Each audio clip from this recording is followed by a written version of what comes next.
তিল, চালমগজ, কাঁচা লঙ্কা, সাদা সর্ষে, কালো সর্ষে সব একসঙ্গে বেটে নিয়ে এরকম একটা পেস্ট বানিয়ে নিয়েছি। সামান্য একটু হলুদ দেব, ভালো করে মিশিয়ে নেব। সামান্য একটু সর্ষের তেল দিয়ে পেস্টটাকে আরও সুন্দর করে তুলব। ভোলা ভেটকিগুলো ভালো করে আগের দিন নুন জলে ভিজিয়ে রেখেছিলাম। এরপর ওই পেস্টটা দিয়ে ভালো করে মাখিয়ে নেব।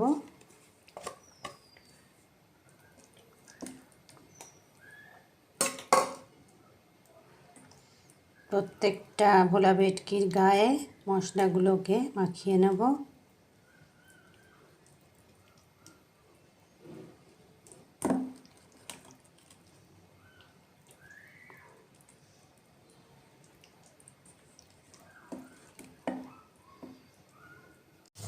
মাছগুলোকে এরকম মশলা মাখিয়ে কলা পাতার মধ্যে দিয়ে ভালো করে ফোল্ড করে নেব।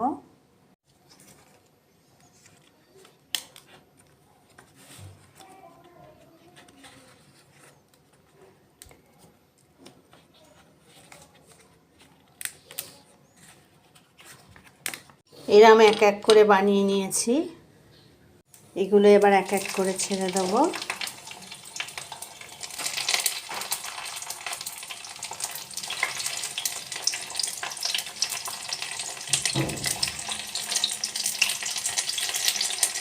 পাতুরিগুলো কিরম হয়েছে দেখি।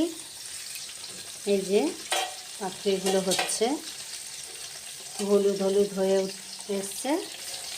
উলট পালট করে দিয়েছি,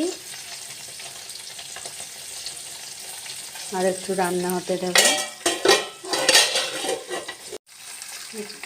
একটা করে সব উল্টে দিলাম, পিঠ ভালোভাবে যাতে হয়।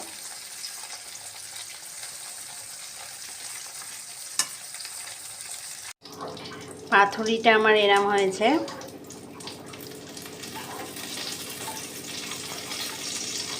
নরম হয়েছে, ফাটাফাটি। কেমন হয়েছে? দারুণ, ফাটাফাটি।